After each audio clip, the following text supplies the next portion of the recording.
Okay, okay, I'm live. All systems go on this end. Okay, good.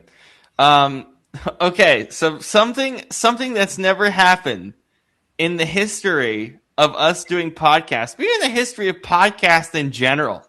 This is how serious this is. Um, we were gonna do the Eagles segment at the end because I figured you guys are gonna talk for 40 minutes, and I wanted to talk about the other games that are more important for next week. And then Scoop comes in here and what Brandon? What did you just say? He sounds like. Like it, I mean, it might be an exaggeration, but when you first came on, you sounded like this, like that the first couple words you spoke, and I just compared it to Patrick Mahomes if he was a chain smoker. So like Like it can't get any froggier than that. It can't get any more it, Kermity than that. so Scoop is getting. I'm gonna make Scoop do his Eagles spiel, and then I'm gonna tell him to leave for medical safety provisions because Scoop's voice right now is so bad that if I make him do the rest of the show, he will not be able to make it to tomorrow. He just won't. Like this It's is like not okay. it's like in the NFL. It's like having a player play through injury in a game, like being a game time decision, playing through injury in a game, and then having to pull him once he tweaks it or before he tweaks it just for his own safety. It's Yes, like we that's have what's happening. Scoop. So Scoop, Brandon, myself, Robert, Shane is in Hawaii on a beach. So, that's so random when you think about that. um, all right, Scoop. Try to get as close to your computer as possible so that we can hear you. I want ASMR. Like this has to be please, and please tell us your whole experience, anything you want to say about the game in any amount of time, and then I will have you exit stage left. Okay. Please go ahead. Well, yeah. So as y'all know, I went to the Eagles Bills game today, and holy crap, that like element wise, I was not surprised at all that that was a defense heavy game because oh my god, I don't like that. That was absolutely brutal, and that was brutal for people who were entirely bundled up. Like it was insane. Whether it was the rain, whether it was the wind, whether it was whatever it ended up being at any given moment, it was just not. In fact, every time Jake Elliott went up to make a kick, I was thinking, "There's no freaking way he makes this," because of all of that going on. And of course, he managed to go perfect tonight. So thank God for that. But yeah, again, defense played absolutely lights out. Just super excited to see how they've been doing. All credit to Vic Fangio. I don't think it's a an overstatement to say that he probably deserves the overwhelming majority of the credit for today's win. And I sorry about that background noise, but I didn't take some of the same issue as some Eagles fans did with a couple of things. One of the things I did take issue with, Devontae Smith's got to snag that in the I think it was the late third or the early fourth quarter. I thought he did count. Oh, I talking about the deep shot. Yeah, Yeah. deep Yeah, shot. He's got to have that. He knows he's yeah. got to have that. If he was, I don't know if he was asked after the game, but I know he'd say he's got to have that. But just the we I wouldn't say we went pass heavy in the second half, but we certainly did more passing attempts than we should have, given what the weather was. I would have just kept, and this is what I don't get. This is like the third time this season that I love the game that we're calling in the first half, and then it's like we build up a 2-score lead at halftime, and then it's just like we go from playing to win to playing not to lose. I will say this: in the elements of today, it at least has some level of defensibility, but it's just because we've seen it so many damn times this season that it's like it's worn on us, if that makes sense. And so help me God, if they had converted that 2 point at the end of the game, I was going to lose my damn mind. I like I again, I didn't expect this to be a high scoring game. I said going into the game I could see this being 14-11 or something of that nature. but it wasn't the score per se. It was the manner in which it arrived at that score, and that was yes. and that was the frustrating thing because Saquon was eaten. We said this before the game. It was going to come down to which team made the big play and or which team made the big mistake. And we made plenty of big plays. We got the fumble. We got the couple of the big hits. Excuse me, sorry. We forced them into uncomfortable situations that resulted in penalties. Like after that first one or two drives, Philly really had all the momentum for the next 3 quarters. After those first couple where it looked like Buffalo maybe had a little bit of a slight edge, Philly really had the momentum the next 3 quarters. And I can take this one of two ways because it's really easy for me to say one way or the other. It's really easy for me to look at this and say, well, this team's leaving so much meat on the bone and still winning. If they're able to, put it all together, then they'll be unstoppable. But the problem is that it's now week 16 or week 17, what the hell ever. And week 17, yeah, and we're still saying that. So the other and perhaps more logical takeaway is that this is what they are. They're always going to be a team that, is going to, have A-level potential and perform more like a B to a B minus team.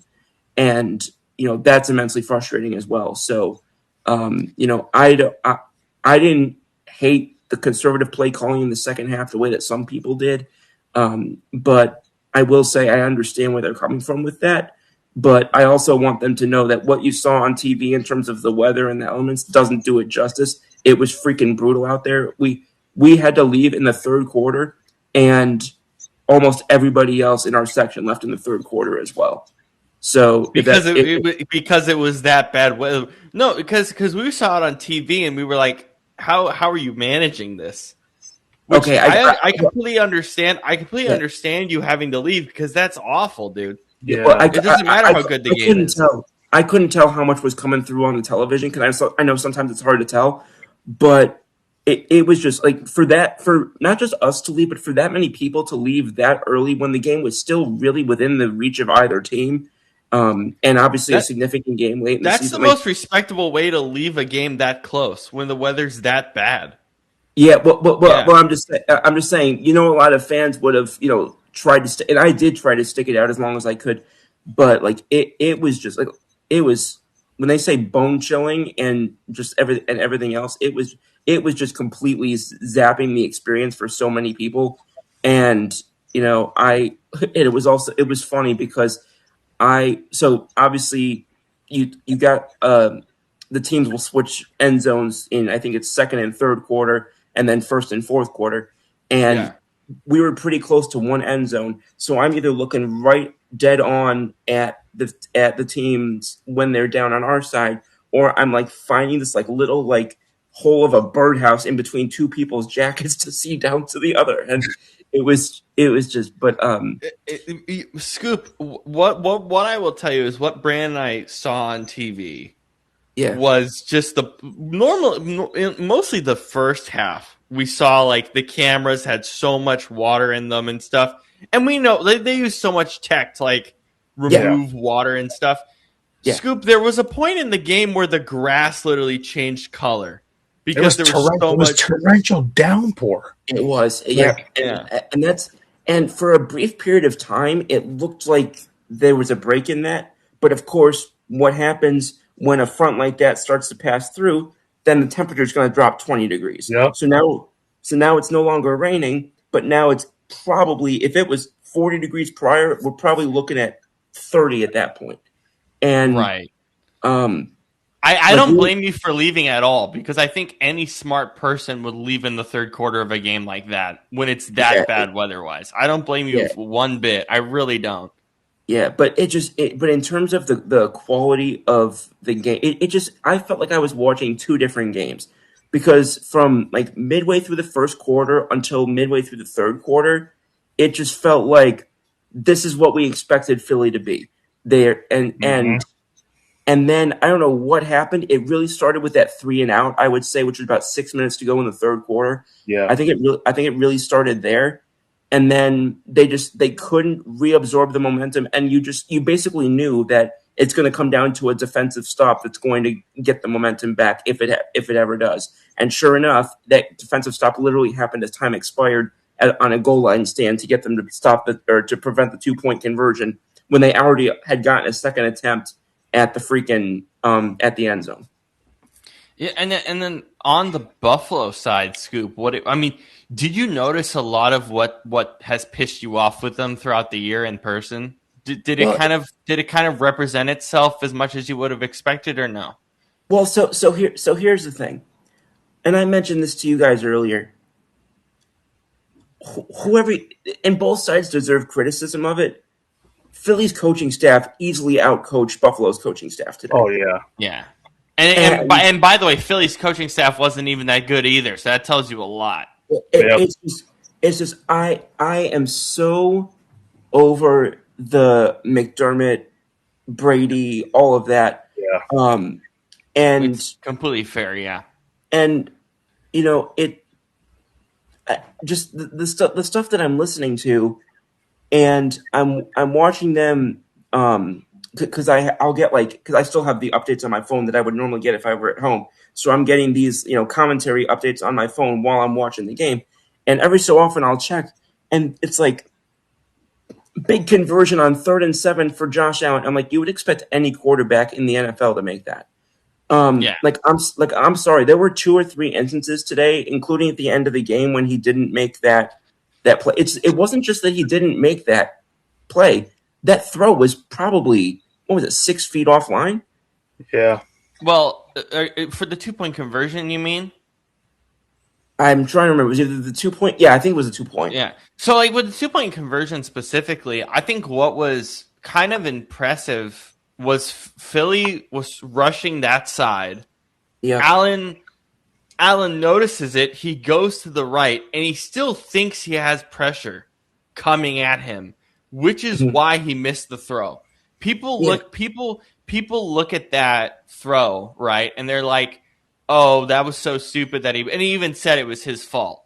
But if you think about it from we watch enough football to know exactly what happened, which he got scared with the pressure. He took a moment and he missed the throw because he thought pressure was still at him. And he had to back up because on a 2-point conversion, if you're going to throw the ball there, if a guy has time, he's going to try to step up a little bit and try to really zone in on whoever. Power it through, yeah. And the second that ball was snapped, the one side of the offensive line just caved in.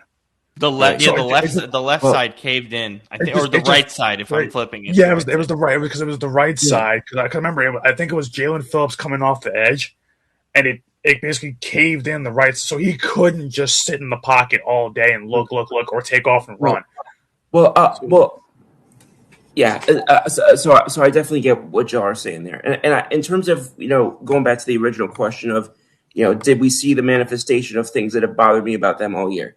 Another thing that I'll mention is, as we've talked about, also Brandon, mentions that I feel like multiple times well, I mean, I won't say a season because this is my first season on here, but it's probably multiple times a season if it's about Philly, yeah. Well, no, not even Philly, just in general. Why today of all days did Josh Allen have the ball in his hands 38 times? I think 42 times. Yep. Yeah. 35 of them being for passes. And I feel like you've mentioned that in multiple seasons, Brandon, just the passing pieces of it. And combined James Cook, Ty Johnson, and Ray Davis only ran 26 times. I think the one thing I will say is I think a lot of that today was because James Cook, outside of 1 or 2 big runs, just had nowhere to go. There was nowhere for him to go. We just swallowed him up. I think he got a long run or 2 the first couple drives, and then after that, he was lucky if he got a 4-yard gain. So absolutely. But I'm also looking at it from the vantage point of, like we just said about Philly, how do you decide to go to a pass-heavy attack in that situation? It doesn't make sense. Oh, that was unbelievable. Like even if you use Allen on the ground, I mean, they only used Allen on the ground 7 times. Yeah. The problem I had with Philly today, which was kind of our overall problem, I just don't understand this. Like, it feels like what's the word? An fixation? Is that the right word? I don't know where you're going with this. Sure. Right now. For what? Yeah, I know. It's this thing of like it's what Kevin Patullo's done all year, but it's this idea that, oh, we need Jalen to throw the ball more. We need him to move down the field, and it's like Fixation? there we go. You have Saquon Barkley back there. Hell, you have Tank Bixby back there, who you brought in mid-season. You can't just use them to power down the field. Like, especially in a game of that weather, I just don't understand it. It boggles my mind. What the worst part was in the first half too, because everybody's like, "Oh, well, the Eagles are running in the first half, and in the second half they tried to run, and it didn't work." No, that's not the case. Now, in the second half, 4 of their 5 drives started off with 2 straight run plays. So I understand everybody saying, "Oh, there was too much running on the first 2 plays of every drive in the second." Here's the thing: the first drive of the second half is where I have a problem. That first drive, that second half, when they were moving the ball down the field, those first two plays gained like 20 yards. You were basically almost at midfield, more or less. You had a 5-yard gain from Saquon, and I believe it was like a 12-yard run on 2nd and 5. And then you just stopped running the ball for the next 5 plays. It felt like it was like pass. Like, why are you passing when the rain is actually getting heavier throughout the game? Like, especially when you know that this is not a game that neither team should be passing in. This is a game where if you control the clock in the second half with a 2-score lead, you will pretty much win that game. Can I interrupt you there really quick? Because we were talking about this during the game. And Scoop, I'm sure you mentioned. I'm sure you saw it even more in person, and it was even more infuriating. The Bills were taking down clock more than the Eagles were, and the Eagles should have been taking down clock the whole second half because they were up by 2 scores. Well, see, that was part of it. Now I will say, like, Brandon speaks a lot about the using too much of the play clock and like waiting until the very end to snap the ball. I noticed less of that today, I will say. Yeah. So I was keeping an eye on that. But excuse me, sorry. But like, but again, as the third quarter wore on, we're going back to shooting the A gap with Saquon again.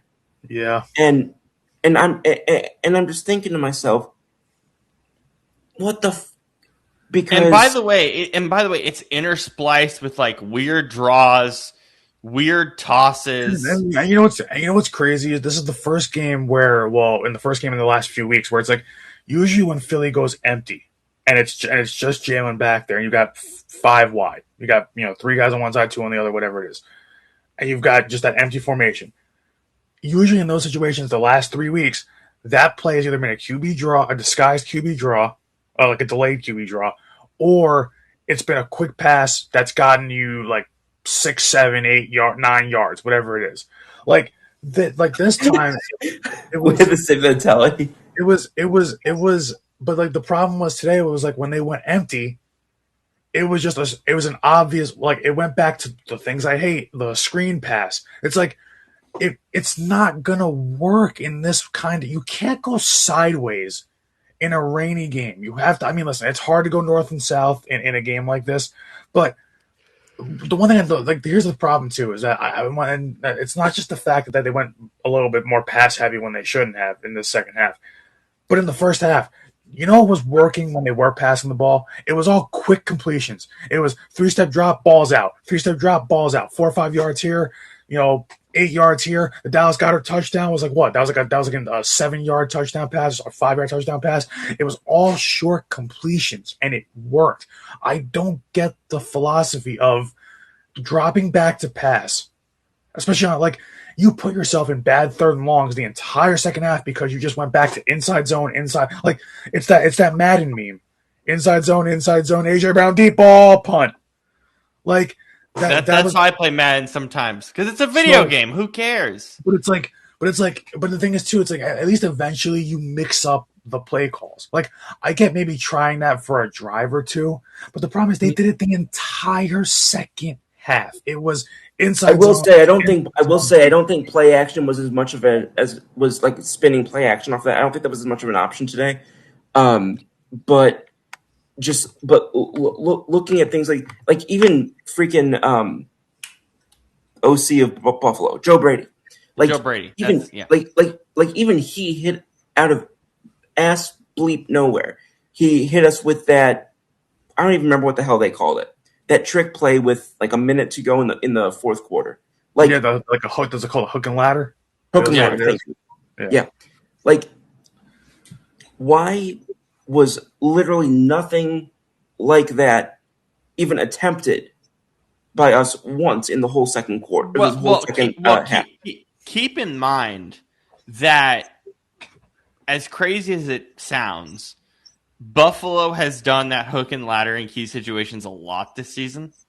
They just have, especially I think especially last week, they did it. So it's like it's kind of their thing. But Scoop, when you're at the game and experiencing that weather, what did you notice from like the players and the sidelines when it comes to that weather? Did you notice anything there?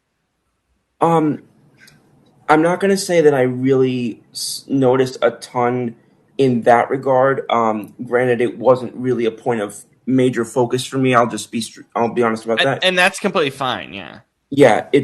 I was just, I was focusing on, a lot of, how the offense was being run, the teeth in this defense. Like it's just, I am increasingly impressed. Jalix Hunt had quite a game today. I mean, even freaking, we rag on him frequently and justifiably so. Couple of really nice pass breakups from Adoree Jackson today. It's just, but it's also just looking at the fact that part of the reason why we were in position to have some of those wins, not just our defense, but it was Buffalo beating themselves penalty wise. Yeah.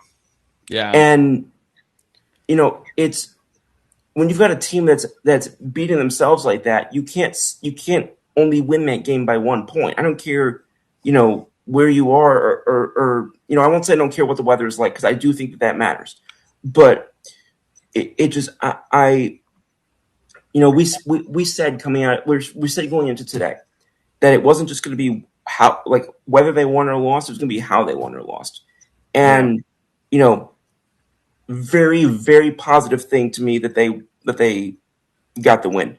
And very positive thing to me, obviously, that they played and called the game the way that they did in the first half. But your second half adjustments have to get better. It's like they're not adjusting at all. It's like they're being flat. That bleeds exactly into what Nick Sirianni said. Did you see what he said in the post game? Because he said the exact same thing he's been saying for 17 weeks. Because John Clark just posted it, when the game ended. John Clark. And he said, this is what he said. He said Nick Sirianni says his defense was relentless. Nick says he and the Eagles' offensive coaches have to do a better job in the second half, and he has to be more involved in getting into the right calls and find the right approach. And this is what the quote was. And he said, we've got to do some different things there. I should have done a better job. You think? It's been a problem all year. We're in week 17. Like, do you want? See, and this is the frustrating thing. There are some coaches who are just better off being CEO type coaches and entrusting the play calling to their coordinators. The problem is you picked a dumbass coordinator, which is fine. It's not fine. Which it happens. Even the best coaches have made blunders at coordinator. Freaking what's his name? Bill Belichick hired Matt Patricia once. It happens. But that's why I didn't believe that they were going to fire Patullo mid-season, especially as long as the record was still good. And it looks like come hell or high water, he's here until the offseason. That being said, excuse me. your window in the NFL. You can't count on your window being open past tomorrow. You know, No, it's no. these things slam shut faster than ever in the NFL these days. So knowing that, and if you and again, and this is what I want to know. In this past week, with this game planning going into this week, and presumably they knew before yesterday. If anybody checked WeatherBug, presumably they knew what was going to be in the forecast today. So what I want to know is they have meteorologist specialists on staff on every NFL team. Right. So what I want to know is where the hell was Scott Leffler in these pregame discussions? I have no idea. Because this was not because this offense didn't look like it had a speck of Scott Leffler influence in the second half. The first half it did. Yeah, first half. Yeah, I was gonna say first half it did. Yeah. The second half nothing. And it's again. I don't know if this was they had built up 13-point lead and they believed that. Not to say that was enough, but they believed that they were better off now going into point prevention mode. I said run prevention, but point prevention mode, knowing where they were with the weather and the fact that Buffalo hadn't scored on them all first half. I don't know if that was their mentality where their focus kind of shifted a little bit. But either way, you don't take your foot off the damn gas. And Scoop, this is a good segue because I was going to ask you if you feel this way in person. Like the second half of games, well, particularly in the fourth quarter. I know you weren't there in the fourth, but I'm sure you noticed it to some degree anyway. Something that Brandon's been talking about. I was listening to it on the radio. Okay, still, so you probably noticed it enough. Where doesn't it feel like with the point prevention thing, the Eagles have done this all year in the second half defensively, where they kind of just sit back and it's not as drastic as let's just say dropping back and playing prevent defense. It's not quite that excessive, but just it almost feels less from an X's and O standpoint and more just from a mentality. Where it's like they'll build up a certain lead, and then they'll play not to lose rather than playing to win, and again, I think that there is a place for the mentality where you're playing just to manage the game, not make the big mistake, that type of thing. But that goes with dominating time of possession. You were behind on time of possession by 11 minutes. And by the way, I will say, at one point you were within a minute of one another. So that means you got swallowed in time of possession in the second half. I was going to add to that. My apologies, Scoop. And as unapt as a comparison this might be, this might still work in the sense that I don't know if any of you guys watched a single minute of Patriots Jets. Not that you needed to. But Patriots Jets, they were up like on their first 6 drives. Do you know what the Patriots did on their first 6 drives? Every drive, they scored a touchdown. Every drive, okay. Every single drive, they put the pedal to the metal until they knew middle of the third quarter, like, okay, we're fine. And like as you're talking about the time of possession with Philly, it's like, yeah, they're not up by that many scores, but it's just like, come on. I mean, I will say this: the Jets the Jets defense hasn't gotten an interception all season. A little different than playing the Buffalo Bills in Buffalo, I think. And again, I'm not fully trying to compare it. I'm just trying to say, like, if you're up and controlling a game, you need to push, right? Like that's kind of the point. Yeah, and I think that comes in all facets mentality. Now I will say, and I kind of glossed over this earlier at the beginning of what I was saying. It is not insignificant to me that we got a clean game from Jake Elliott today because we're going to need that shit. And the fact that we got that in horrific conditions, I was beyond grateful to see that. So I will say that is a positive takeaway that I think deserves to get, acknowledged and hopefully can be a point of optimism henceforth. But just it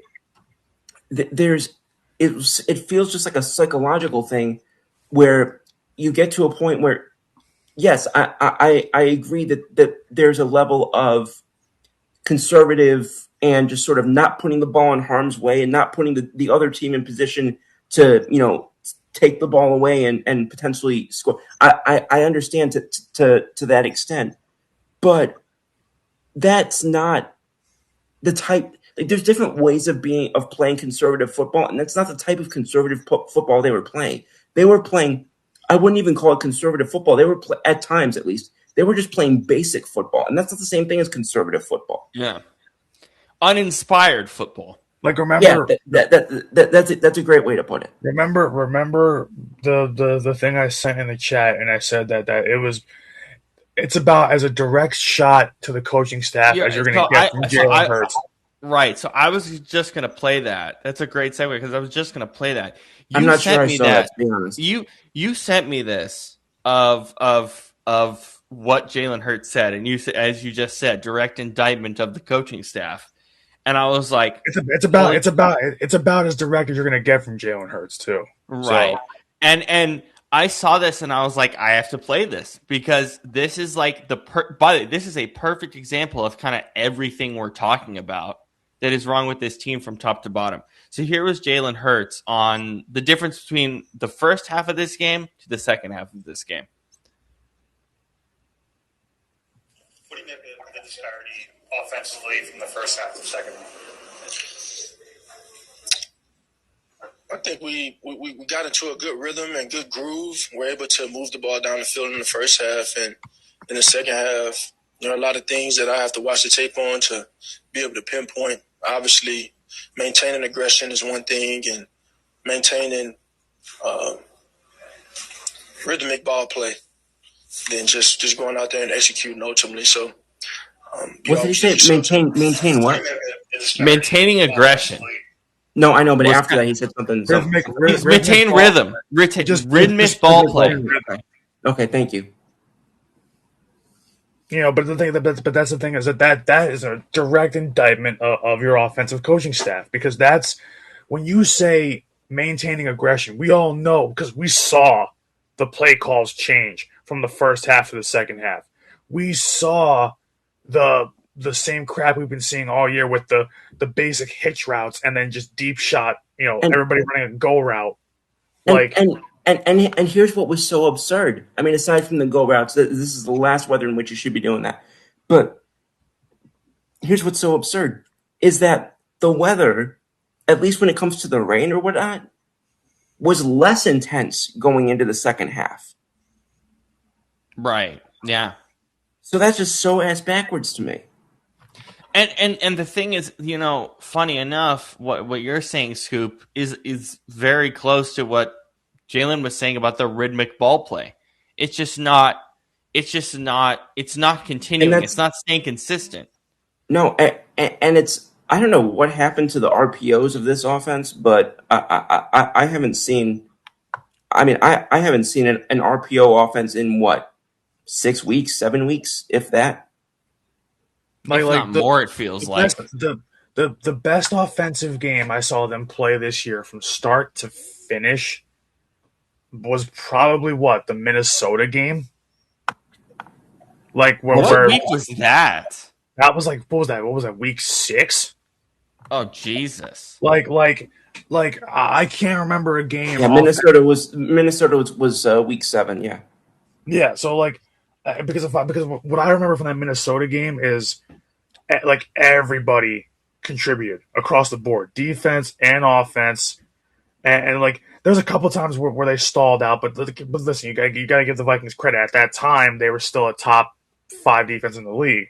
So I would agree with you that probably our best offensive game, I would agree with you, is probably Minnesota. Yeah, they scored a touchdown in every quarter. They didn't get shut out in a single quarter. 7 in the first, 7 in the second, 7 third, 7 fourth, and then you had pretty much efficiency. You had in the passing game at least. You had efficiency. You had Hurts 19 to 23, 326, 3 touchdowns, no picks. That was the perfect passer rating game. But then you had now Makes Saquon sense. Saquon didn't have a great game, but I remember a couple of times in that game like where his runs was like chewing up clock. And then both AJ and Devontae had over 120 yards receiving. AJ had 2 TDs, Devontae had 1. Dallas Goedert had 3 catches in this game. Defense was really good, but I think that was the only game I think this year where they scored, I believe, on offense in every quarter. They scored every. I mean, listen, it was only 7, but 7 every quarter. Adds up to 28. And 28's on a bad score. So 28's a winner. Yeah. Like you score 28 most weeks, you're going to win a lot of games. So yeah, it's and what's crazy to me is you look at the. So they've played what now? They've played 16 games, I think. 16. Yeah. 16 games. So 28 points from that Minnesota game. There have been 5 games in which they've scored more than that, and obviously, by sure math, there's been 10 games where they've scored fewer than that, which is insane to me. Yeah. Scoop, are you ready for a dumb statistic on another game that I just saw? Hit me. This is dumb. The Bears tonight, not that we're going to talk about the Bears fully while we're here. I want to finish up on Philly and help rest your voice out. But I wanted to get you while you're here on this because I know you're the stats guy. The Bears tonight are the first team in NFL history to score 35-plus points, score a defensive touchdown, have no turnovers, allow no sacks, and lose. First team in the history of the NFL to do that. It's nuts. I mean, I can't be too surprised because that's not a recipe that should have you losing a game. No, not at all. Last thing I have for you, Scoop, though, is you were texting us during the Bears game, and you were trashing Highmark Stadium. Can you tell me what was wrong with the stadium that only has maybe a few weeks left in its life cycle? Well, thank God, because as I've said to you, and I'll repeat exactly what I said, I'm going to miss the stadium as much as I missed my 3 bouts with COVID. And Jesus. I just... That's an indictment. And well, I'll put it this... So I'll say this. This is not the first football game that I've watched there, and I've also seen multiple non-sports events there, including a Garth Brooks concert. So I've been there a good number of times for different reasons. There's no railings to go up and down the stairs. Oh my God, that's awful. I would hate that. Which is mind-numbingly stupid. It's an accessibility issue. Yeah. So there's that. There's excuse me, sorry. And it's just it like certain stadiums, obviously have you guys been to Fenway Park? No, unfortunately I have not. I wish. Okay. So Fenway's like, you can tell it's very old, but there's like a character and like a class about it in terms of its age. Right. This just feels like an airport hangar that's been painted over. Like it is just there is no character about it. There's no like respectability about it. It's exactly what it's exactly what you would feel like in that type of weather. Like it just the location itself just compounds the horrificness of the climate in which it sits. And you're sitting there with that crossover from Lake Erie and Lake Ontario, and then compounded with the fact that there's it's obvious that there's no hybrid or roof or anything of that nature. But even it's just, you can structure a stadium in a particular way that kind of limits or at least, is conducive to maybe not allowing the crossover to completely, permeate through to the fans inside and to everybody inside. Absolutely not. If anything, where you are in the stadium, if anything, it makes it worse compared to when you step outside. And funny enough, that's what they're changing with the new stadium. Is they're doing this some I can't even say the word, but some technology to help keep proprietary tech. Yeah, that's the word I'm looking for, to like help with the wind. You basically have no wind, and it's still roof open. So thank God for that. Yeah, but it's just and it's unfortunate because it's very reminiscent of what the Bills were 20 years ago when they were cheap, when they weren't doing anything, right, business or football wise. It feels so um unbecoming of what the franchise has become and the um respectability that they've built both on and off the field. And that's one reason why I'm really glad that they're doing this, because it's like we were driving to the stadium and we were still probably a good 5-10 miles out, and we had, now again, this has nothing to do with the stadium, this is just the area itself, high wind warning, flood warning, blizzard warning, and there was something else. I don't remember what the other one was. All four of these simultaneously. And I'm sitting there and I'm looking at my mother next to me. I'm like, people actually live here voluntarily? And I'm just like, Yes, they do.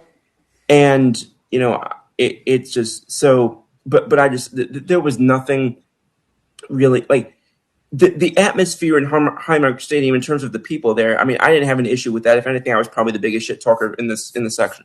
But just the fact that there was that much just absurdity, and the fact that it's so not just inaccessible, but even just the navigability of it, regardless of accessibility, it's just a nightmare. Yeah. And it's like you get lost so easily, even though it looks like a regular layout. Like you'll get lost so easily. Like even my mom multiple times thought we were on the second level when we were on the first level. It's just Yeah. we I didn't have the greatest things to say about New Energy or whatever the hell it's called, where I went to for the Browns game. This was worse.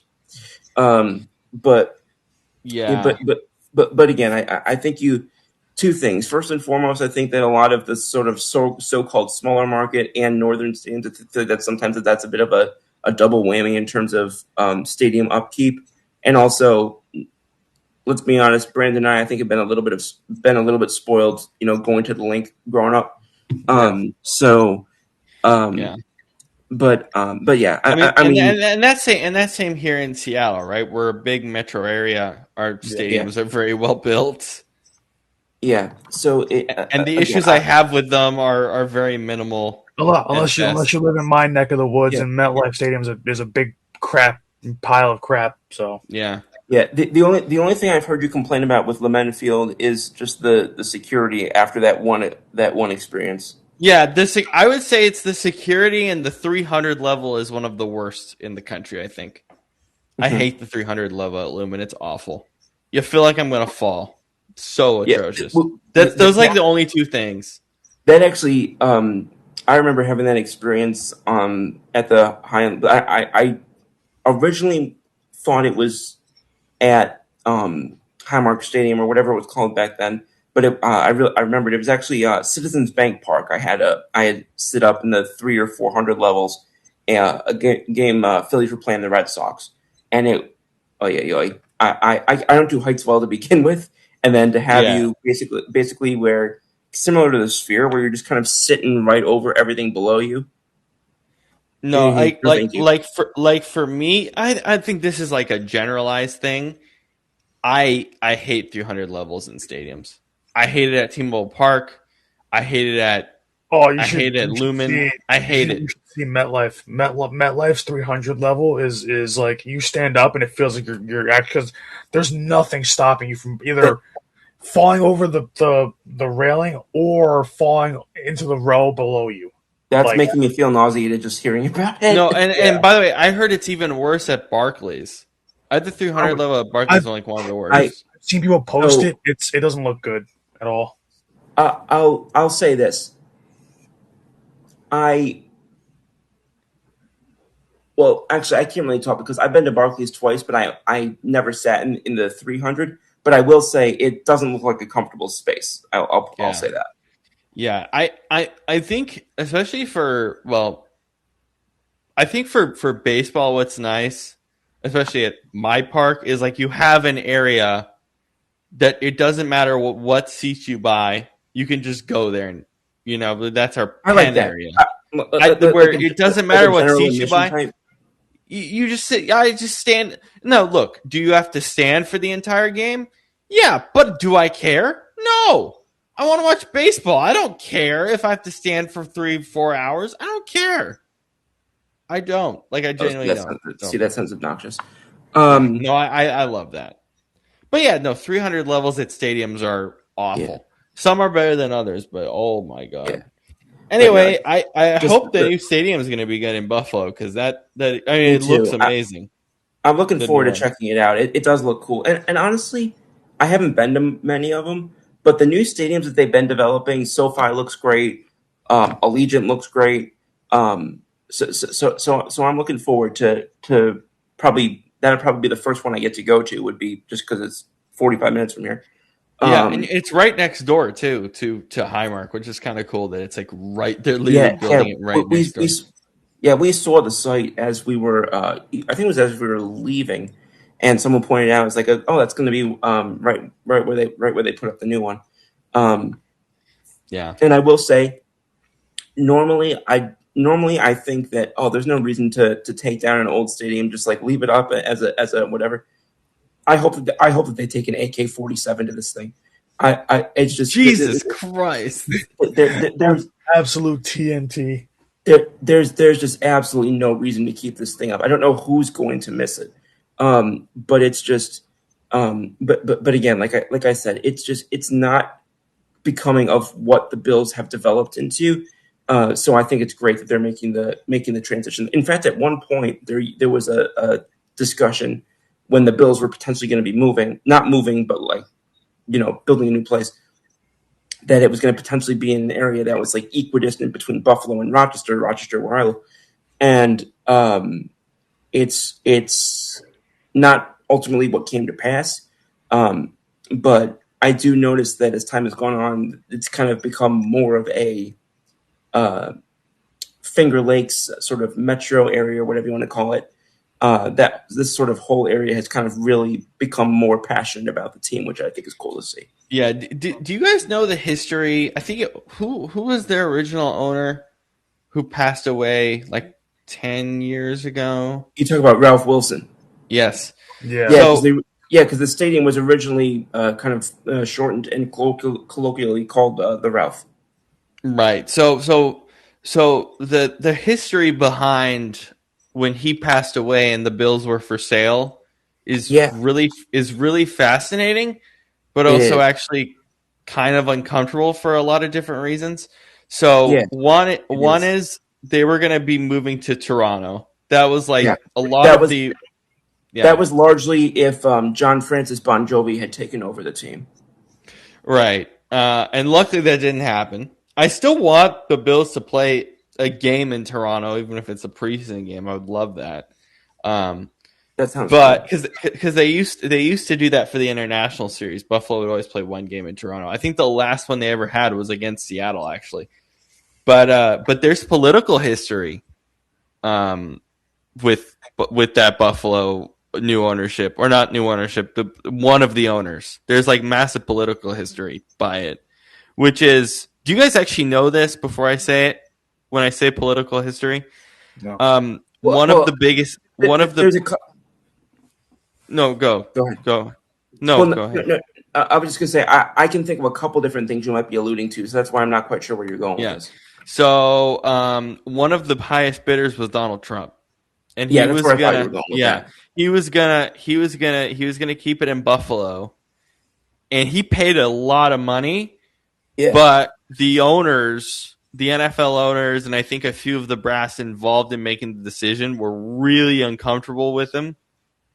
Like, they were really uncomfortable. And because he had at one time been the owner of the USFL New Jersey Generals when Herschel Walker was there. Right. But they were just that was part of it, but I know they were really uncomfortable for other reasons. I mean, you can kind of guess what it was, seeing that he's president now. Sorry to be that, but it's kind of true. Well, it was just an interesting. Because I was just trying to remember the timeline, because he didn't announce for presidency until June of 2015, and the passing of Ralph Wilson happened over a year prior. So that's why I wasn't quite sure how that lined up. Yeah. Basically, like if he was owner of the Bills, he never would have went for presidency. Like, Oh, he I mean, yeah, absolutely- that makes sense. Yeah, and like, but and I don't know where he was in sort of that whole lead-in process. You know, when he was doing that whole thing. right, and a lot of it, while the relationship between the president and the NFL has kind of improved in the sense that like they had to do something with him during COVID to kind of get football and all these sports kind of back. That's kind of the biggest thing. And he's always had very weird ties with them. But you got the whole Colin Kaepernick thing. What a lot of Trump's like disdain towards that was because he was very unhappy with the NFL with the whole ownership thing. So he wanted to paint a black eye on the NFL. And if you remember a lot of because the ratings were down for the NFL a lot during that whole process, and he always gloated about that. So like there's like back in those days, there's like a huge thing where Trump had like this big vendetta against the NFL. Now he doesn't as much because he kind of values the value of the product as like a way to show America's stronghold, I guess. Funny enough, that's more the UFC these days, but I always find that as a funny anecdote in the history of the Buffalo Bills that President Donald, regardless of the political implications that we don't have to get into, I just think it's genuinely funny of the basic timeline as Shane is loading in. What's up, Shane? Shoot. I see him in the not ready section, so yay. So much for saving Scoop's voice tonight. I mean, we only did one segment. Yeah. And it was over an hour. Oh, it was? Well, I guess Yeah. we're gonna do another hour, so I'm gonna save your voice even more. All right, so And you might as well just keep me on for this point. I mean, for heaven and no, hell. I'm not gonna do that. Shane, what the hell? You're in Oh a my black. god! Shane, Where are you? in a black hole. And he And died. he's gone. I mean, did he end up, doing what's that? What's that like? In those military movies or like prison things where they put you it was like 3 days in the hole or something like that. That's How what that are you looked talking like. about? like that. It looks like when you get put in like a prison dungeon or something like that. Like, oh, maybe a week in the hole will straighten this guy out. Like, All I right, don't know what you're Scoop. talking about. With that, I will let your voice rest. Yeah, thanks for going an hour, but we're probably gonna go like another hour, maybe a little more. And if I put you through that, you are not gonna make the show tomorrow, and you probably won't have a voice tomorrow morning. So I'm not gonna let that happen. But thanks tea for with lemon. tea with lemon, baby. Please. I don't know if I have that, but Honey. Do you have honey? probably somewhere. Yes, have honey. Just put honey in your mouth. Just squirt it in. Like Oh boy! Quit while you're ahead. shit. Quit while you're ahead. The hand motion didn't help either. Is that a preview for Bad Santa tomorrow? A little bit, yeah, probably. Jesus. Oh boy. Okay. Good night. Peace, Scoop. Oh. Why am I always the one with the weird hand motions and shit? I don't know Like, how to describe things. because Why am I supposed to You're like- describe putting honey in it? You're like that scene from Talladega Nights where Rick, Will Ferrell's like, I don't know what to do with my hands. He's got his hands like this as he's talking. It's like I have no idea. I have no idea. So that always happens on the show, not because it's intentional, because I'm trying to explain something and I don't know how to, without it sounding.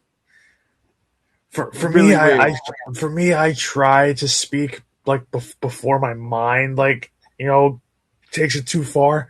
Like I'm trying to stop myself, but no, like you just don't have a filter. It's like where it's just a stream of consciousness, and it just Yeah. goes.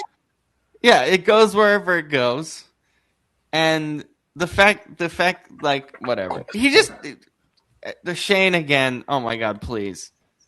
There you flipping Oh my are. God, it What, works what now. kind of dungeon?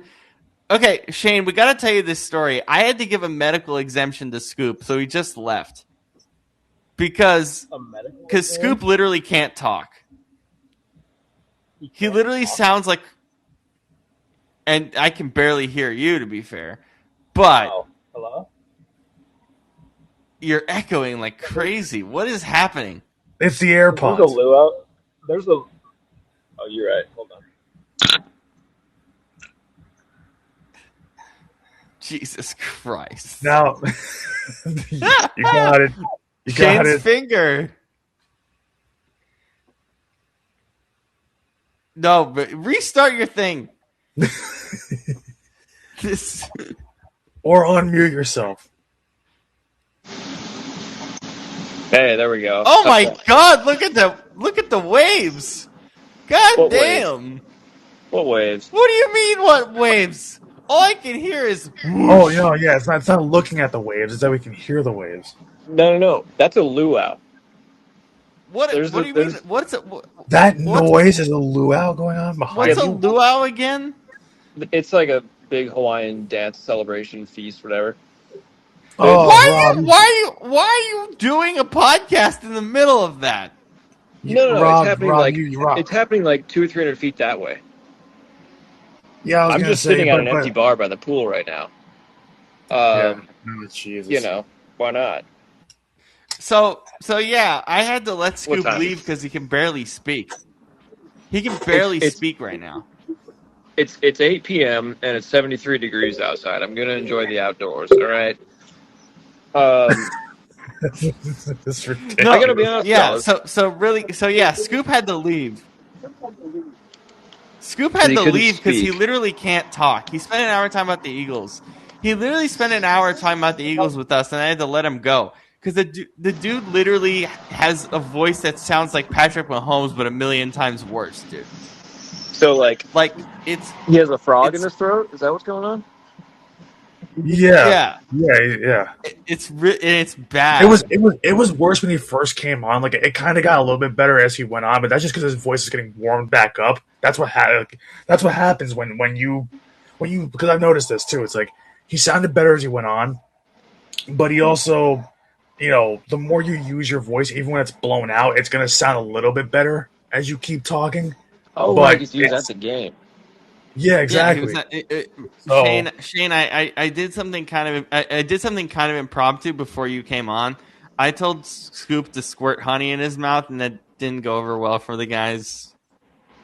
Why? Because that's not the full That's thing that he that's said. not the phrasing. Like Because I did the motion of putting honey in. Okay. yeah, he's like and then he's like, yeah, just squirt it in your mouth. Like, like that's not what Okay. you want. Shane's like, okay. Anyways, Do you have any Seahawks Niners Saturday night? What are your thoughts? yeah, it should be Sunday night, but otherwise it's fine.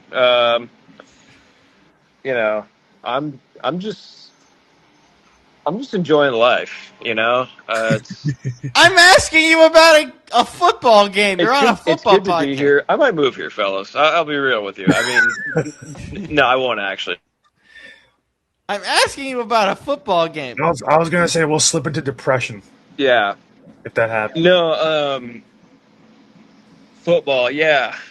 No, it's Football, yeah. It's the furthest thing from Shane's mind right now. It's I the mean, furthest thing from okay. his mind.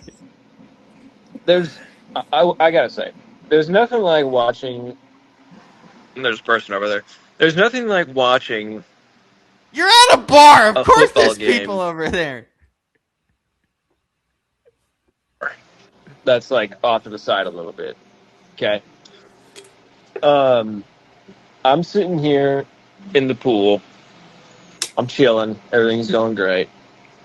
And I look up. There's 3 TVs. And so, one of them, so for the morning slate, it was like they had 3 different games on, obviously. So there was Browns Steelers, because there were a bunch of Steelers fans. And then there was Jags Colts, which made sense. And then the third one was Patriots Jets.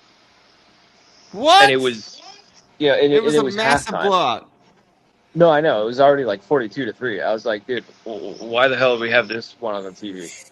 I mean, I didn't say it like that, obviously, but he's like, hey, is anybody watching this? And it was just crickets. No one said anything. So he was like, oh, I'm gonna change it to Seattle, and I was like, yeah, thanks. So I watched the second half. And I was expecting it to be a normal Seattle, second half comeback, because they don't show up till halftime apparently.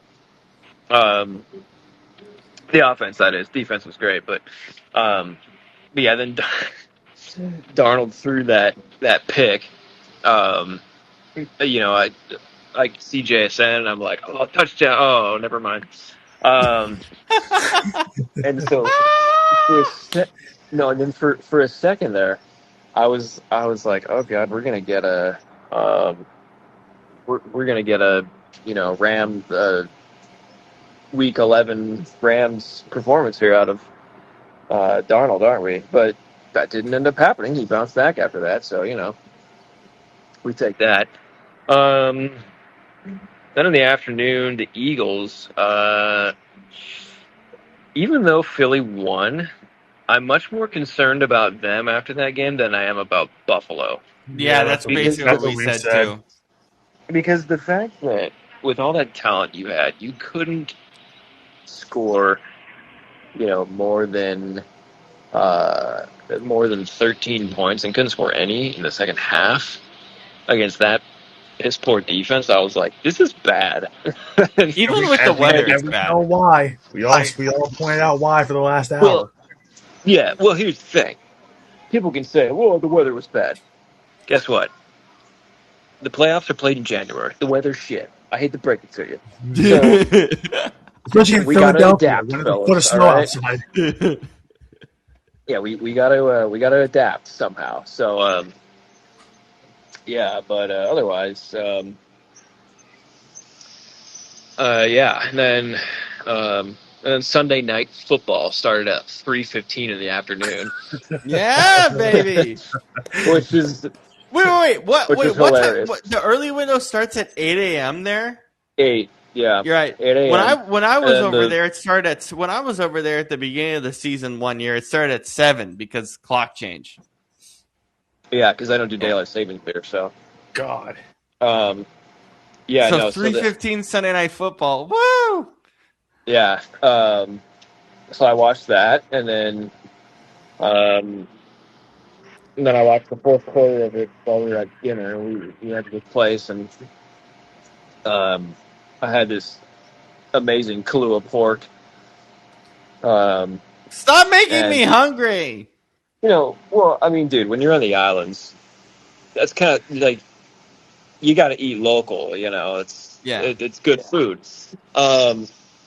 So I had that. It's probably fresh. It's probably a lot fresher than what we get in the States too. Yeah, no, I mean, the pig had probably been in the ground for 3 days, just marinating, and Oh yeah. Not wrong. But anyways, no. And yeah, so I was sitting there with everybody who were watching. There were probably like 50 people just standing there in front of the TVs. I'm like, people move. I'm trying to watch. Get out of my way. That's how I'm at a bar when I'm watching football. Get out of my way. I've never rooted for Caleb Williams that hard in my life, but here we are. And meanwhile, I'm rooting against him because it affects our seating. So yeah, true. There's a lot of Niners fans here, though. That doesn't Niners surprise are, me. I think they are, I believe, the most popular team in Hawaii. That doesn't surprise me, though. Yeah, but I mean, also just there's a lot of obviously West Coast people Yeah. here. So there's no Rams fans because the Rams don't have fans. But Jesus. It's true. I mean, I'm seeing a lot of Niners hats, a lot of Seahawks hats, a lot of Eagles hats too, which is kind of surprising. It's just because the Philly our entire lives one of the best traveling teams in the NFL. They travel Yeah. Yeah, everywhere. a lot of Them and the Steelers. Steelers. Guys. Oh, Brandon, I was going to tell you this. This morning, I went to go get breakfast. I got this island style huevos rancheros. It was great. Anyways, it's not important. Jesus. What's important It's already a good start. is yeah. I've probably put on 10 pounds on this trip. But anyways, what's important is on the way back, I ran into a guy wearing a Seton Hall basketball jersey. What? What? I know. All the way I out. was- I've never seen that before anywhere outside. I was- basically the tri-state area. Yeah. So I said to him, I was like, I looked at it and I was like, I wouldn't normally say something, but I just couldn't help it. I was like, dude, you're a long way from home. And he's like, you know where Seton Hall is? And I said, yeah. And he said, oh, are you from the tri-state area? And I said, no, I'm from Seattle. You know, Complete opposite end of the country. I gave him no context whatsoever. It was funny. He just was like really weirded out, and I was like, "Have a nice day, sir," and kept walking. But Oh my god. yeah, no. So otherwise, yeah, that's my thoughts on Okay, the wait, NFL wait. action today. Shane, before you go, what were your thoughts on Bears Niners overall, though? You know, I think that's one of the more impressive games of Brock Purdy's career. Yeah. Oh, yeah. I mean, not that the Bears defense is anything special, but like, it's not like it's the Bengals defense. You know what I mean? Like, it's somewhat serviceable. formidable challenge. Oh, by the and, way, this is without the Chicago Bears Pro Bowl defense, where everyone's in the Pro Bowl. Yeah, Anyway, give me a break. They're getting torched by Jawan Jennings. Get out of here. Yeah. Sorry, Shane. Go Yeah, ahead. no Trent Williams, no George Kittle, no what's this? Brandon Ayuk. I mean, it was it was like bare bones. Granted, they had CMC, but still, I mean, Their leading receiver was Ricky Parasol, who had 5 catches for 85 yards. yeah, but still, I mean, either way, like Purdy, I think definitely won them that game. It wasn't like McCaffrey just. Oh no! Oh no! Oh no! It had just an amazing game from Purdy. Yeah. So, yeah. You but disconnected both a little these- bit there, Shane. But oh, sorry. I said it was just an amazing game by Purdy, but both these teams are terrible. So or defenses are bad. So terrible. Yeah. Yeah. Terrible. yeah. Early anyways. Seahawks Niners prediction before you go.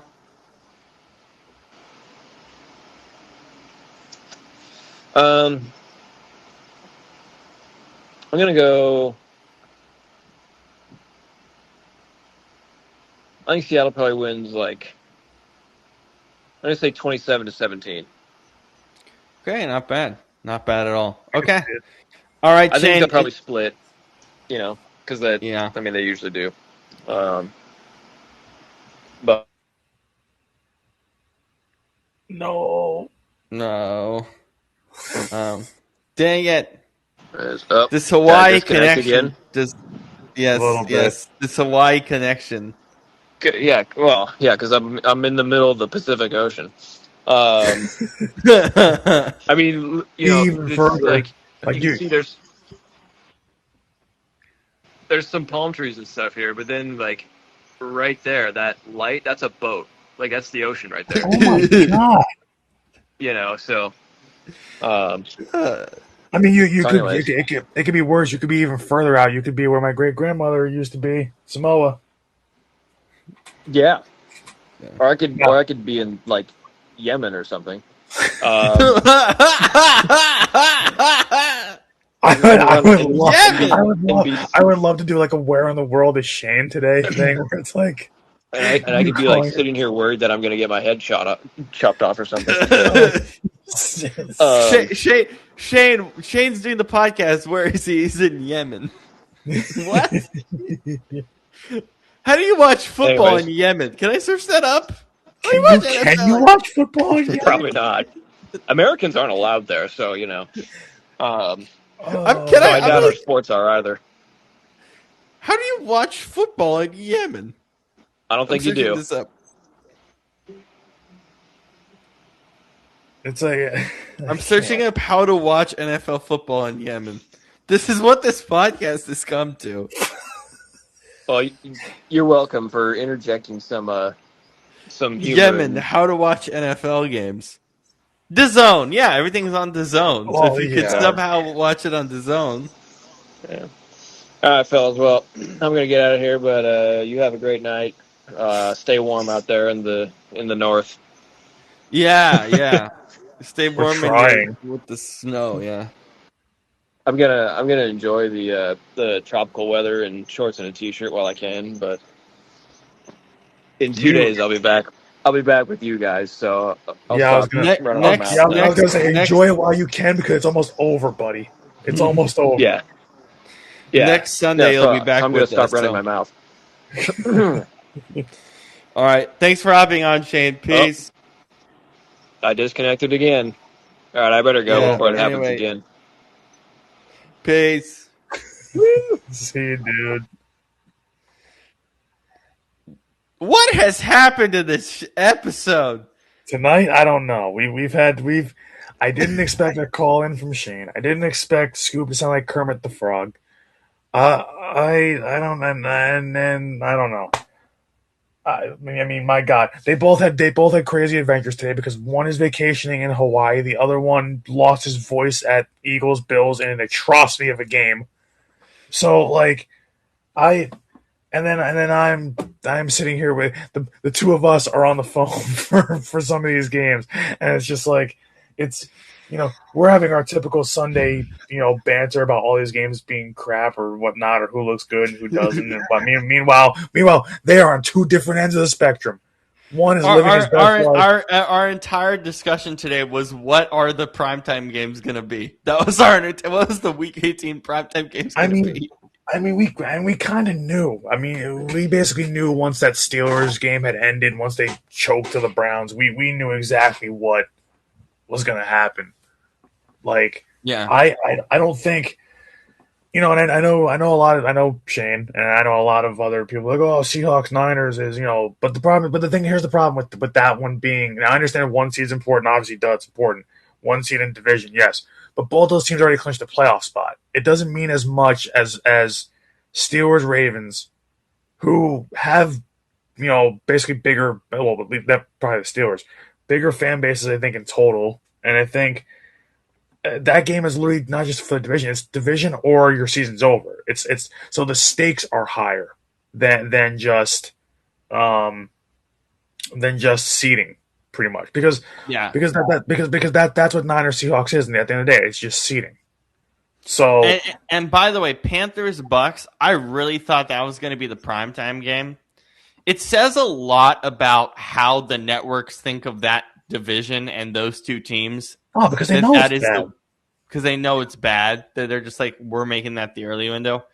The lines came out already. Do you want to guess the opening lines for the primetime games?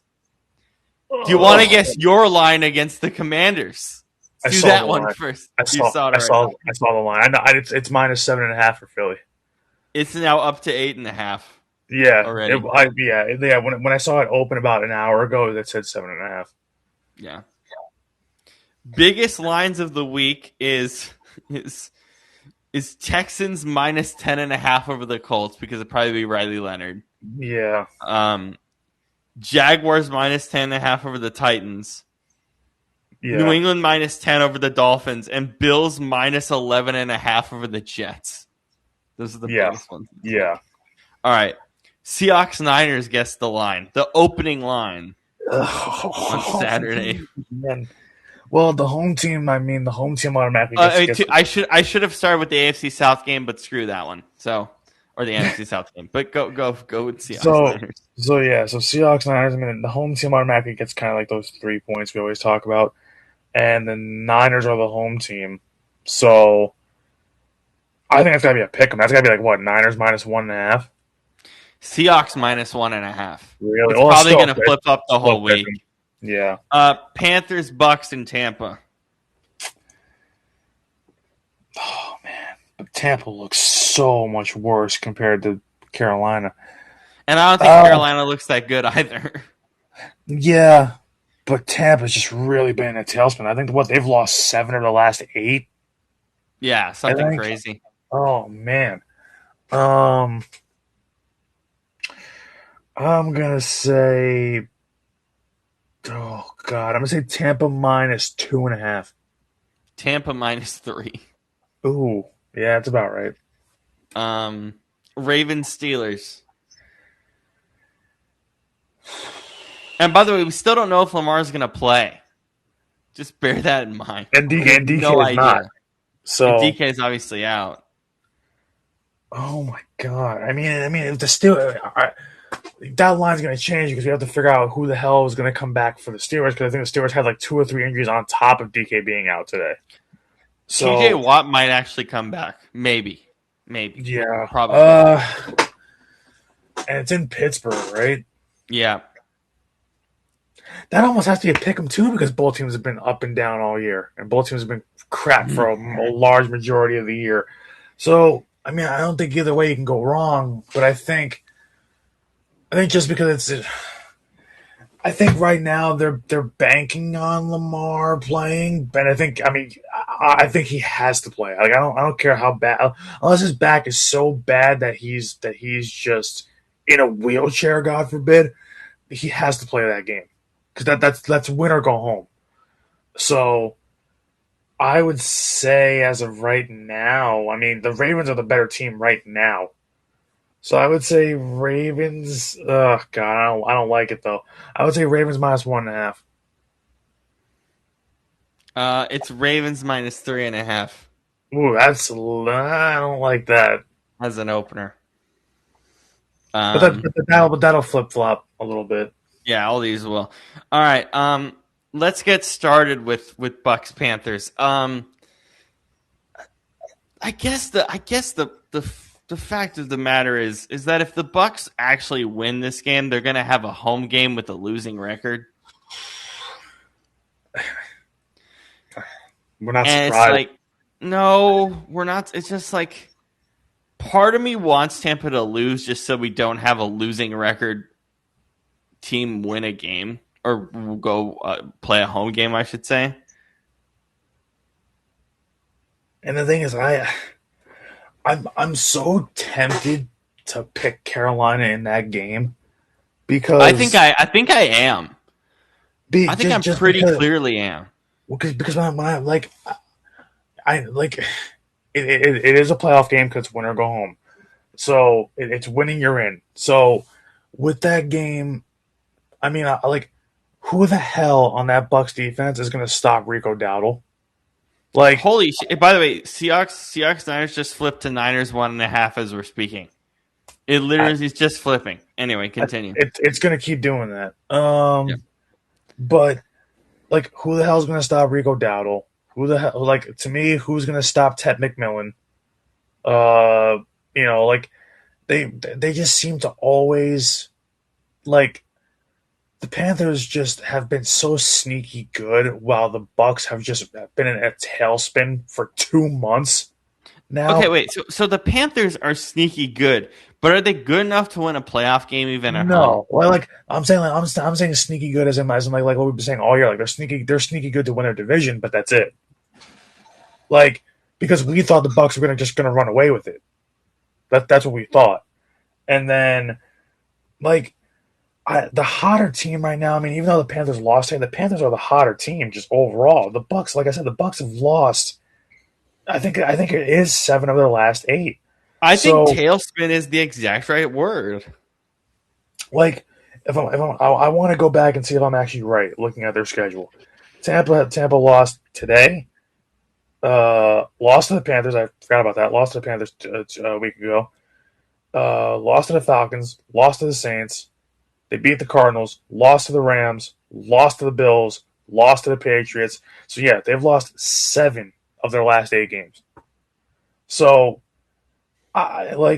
Including against Carolina.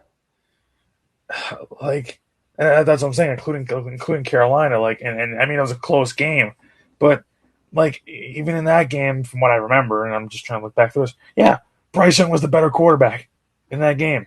So, and who was McMillan was good in that game. Coker was good in that game. Like, I, Enrico Dowdle can be used both as a running back and as a pass catcher. Like, I want to believe that the Bucks can win this game, but they've shown us nothing over the last 2 months, because that's 8 weeks of football. They've lost 7 of their last 8, like I've said. They've shown nothing in the last 2 months to where you believe that they can do it. Like, they have the better roster. Mayfield, Irving, White, Tucker, McMillan, Ibuka, Evans, Godwin, Auden, like the list goes on. Like, that team should destroy the Panthers on paper. The problem is they haven't done it, and they haven't done anything in the last 2 months. So, like, I think that they'll probably win because of just feeding off the home crowd, winning you're in type of thing. But at the same time, man, it's just the Panthers are just playing better sound football. Like, that's the problem I have, is the Panthers are just a more sound team. Like, I look at the Panthers and I'm just like, okay, you lost the Seahawks they beat, but that game was competitive for in the first half. Until the Seahawks flipped the switch. But all the Panthers games too, they're pretty competitive. Like, this is a team that has had, they beat the Packers when the Packers were a lot more healthy. They beat up on the Cowboys, who had a really good offense. Not beat them up, but they beat them. This is a team that has taken care of the Falcons twice, which is a tough ask, especially with how good that defense has been this year. Falcons have had a decent defense all year. And it's a division game, so it's usually tougher, and they've taken care of Atlanta. They beat the Rams. Like, that's the one thing I think I hang my hat on, is they beat the Rams, and they just beat the Bucks 2 weeks ago, like I said, and then they hung in for at least one half against the Seahawks. So that's better than anything the Bucks have done for the second half of the season. So, I really want to believe in Tampa, and I love a lot of their players. It's just like, that game, like it just feels like that's gonna be another low scoring, like 20-17 kind of game, and it's like both teams are gonna look like crap, and both teams won't deserve to get in, but somebody has to kind of game. So, I don't know. I don't know what to expect. I really don't know what to expect out of that game at all. I wish I could have a better preview for it, but it's like, this is what these two teams are. This is a crap division. Like we said, this is a division where there's going to be a team getting in that's 9-8, 8-9. Like we said that all year, but we thought that this would have been over by now, and the Bucks would have won it, and the Panthers would have been 5 wins on the season. Instead, they're the ones winning. Instead, we're playing a national TV game, the first game of the weekend, on a Saturday. Yeah. Instead, that's what we're doing. The Seahawks are continuing to piss me off. Honestly, like, we just talked about the Panthers, and a team that right now is in position to have the number 1 seed in the NFL kind of play them like crap for the first half. And that's just unacceptable to me. The turnovers, there was a lot of just fumbles and interceptions. It's just like, if this team takes care of the ball, they're a Super Bowl winner. Really, realistically. Like, that's their only problem. That's why I don't trust Sam Darnold, because Sam Darnold's a turnover machine. And today, I mean, he got away with a couple, but he also threw a bad pick in the second half. Like Sam Darnold was not great today. So it's like I look at him and I go, I mean, look at that, bro. Again, against the Panthers, you don't even throw for 150 yards, and you threw a pick against them. And the thing is, you should have thrown about 2 more, especially in the first half. And there was 2 or 3 fumbles too, in total.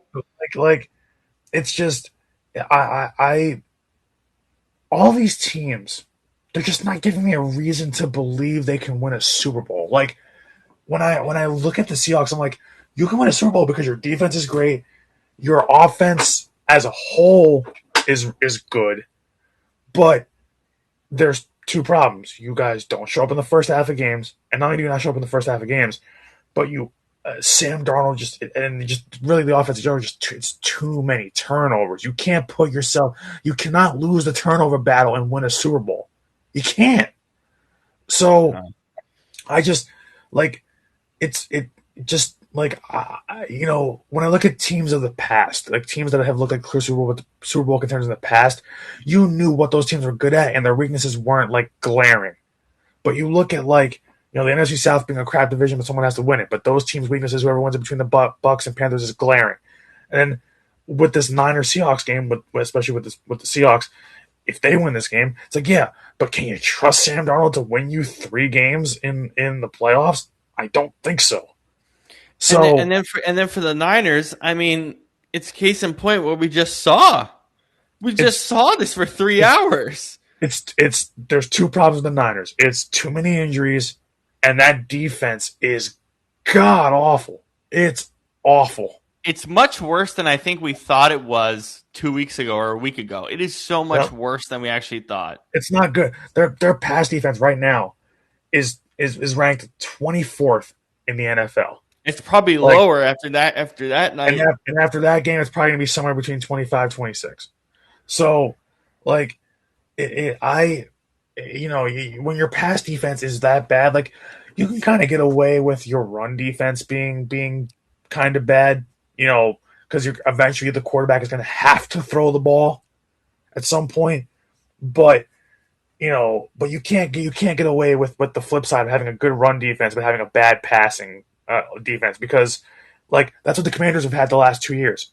Really good run defense, or I think actually it's vice versa. But point still stands, I think.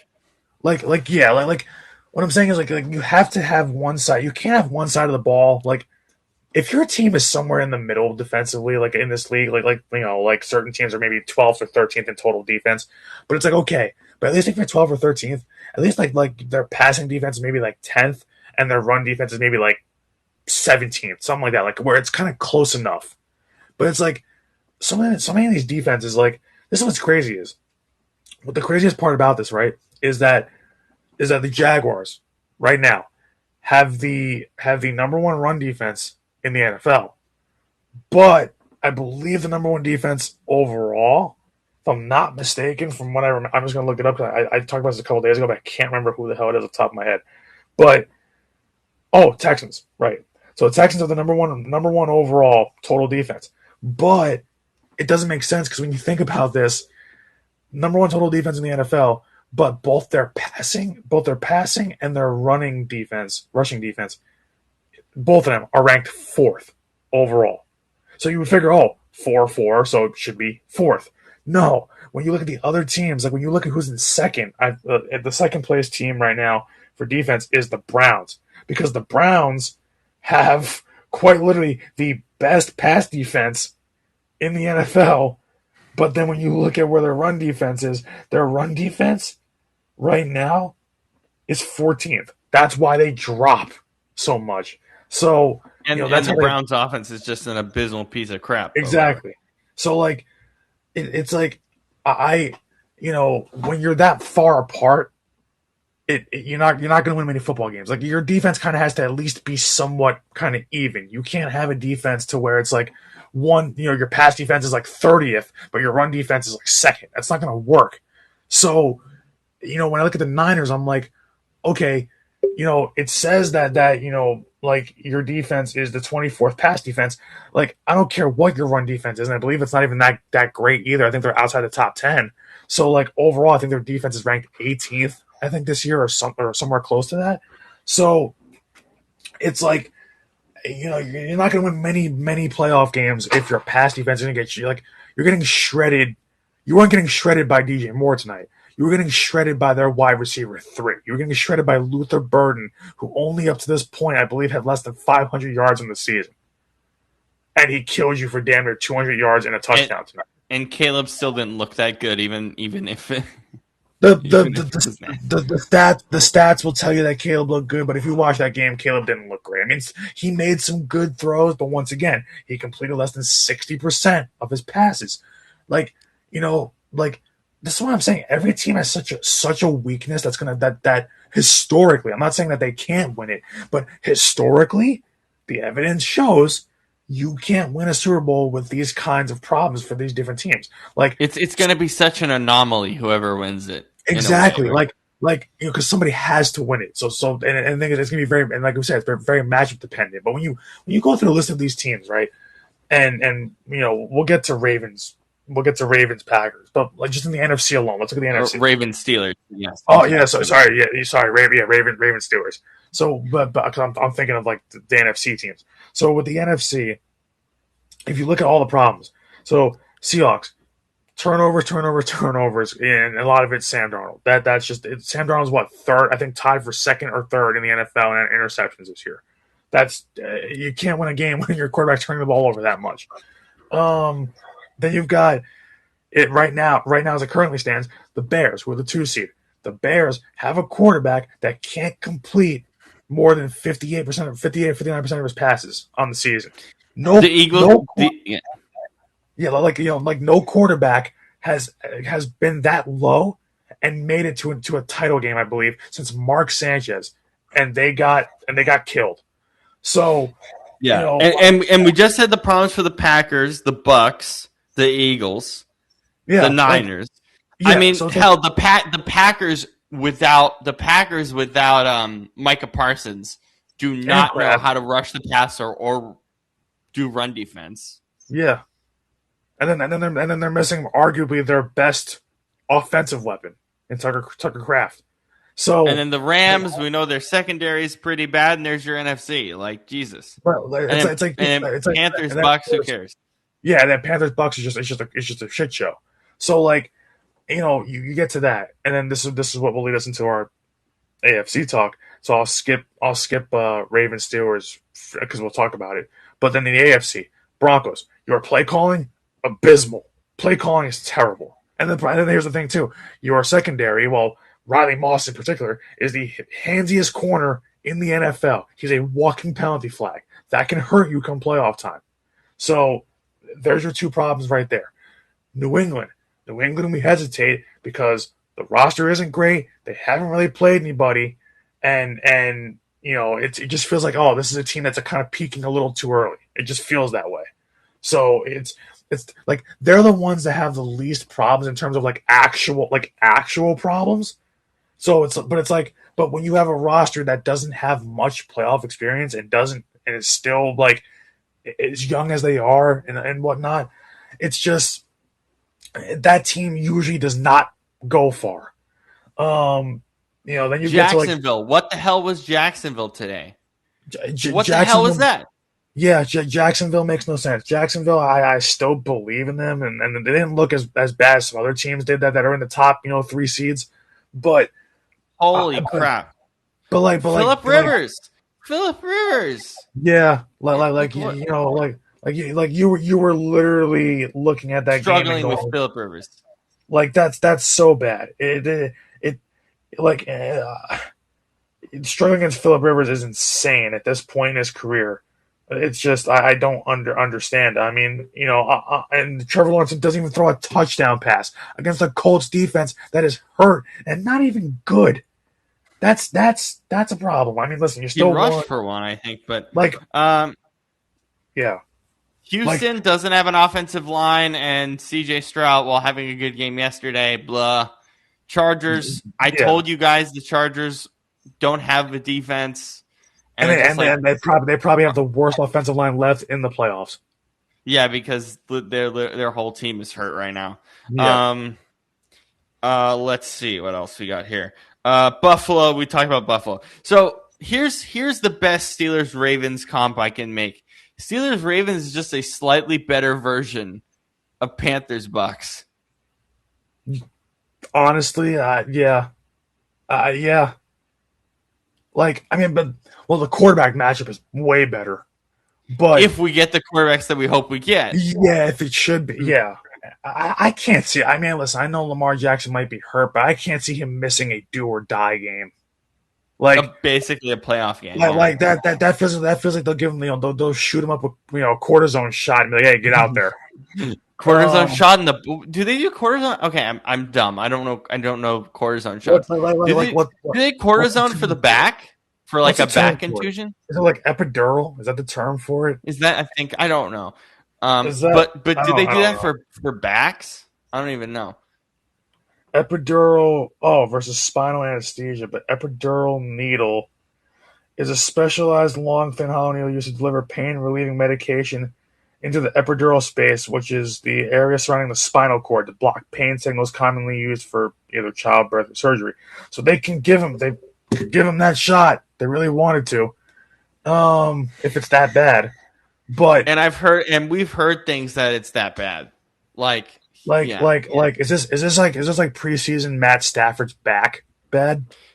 No, because as wild as this sounds for the MVP of the NFL right now, and we can debate Drake May, in the coming weeks when we do our award show, but his is chronic. It's ongoing. He still has it, Yeah. so it's not that comparable. Because I don't know what exactly happened.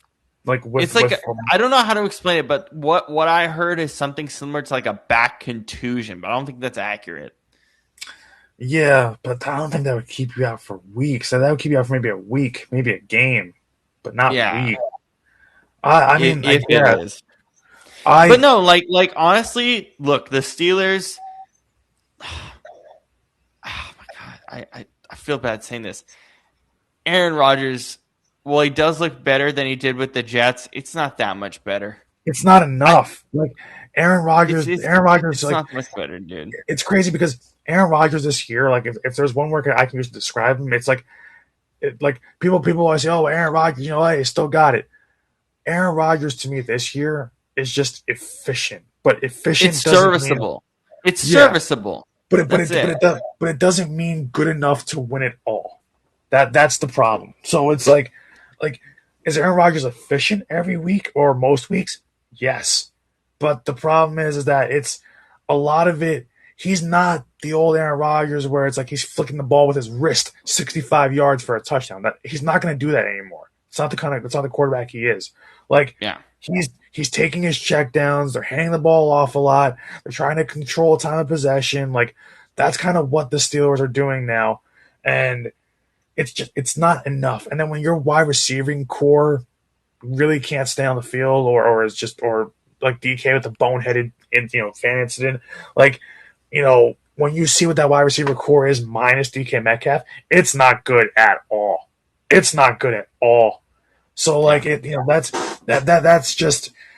I think there's The running game with Warren and Gainwell is so underrated. It's so good. But it's just good, but it's not. It's underrated, but it's underrated, but they're not the kind of guys I love Kenny G, but those guys. It's not it doesn't elevate a team.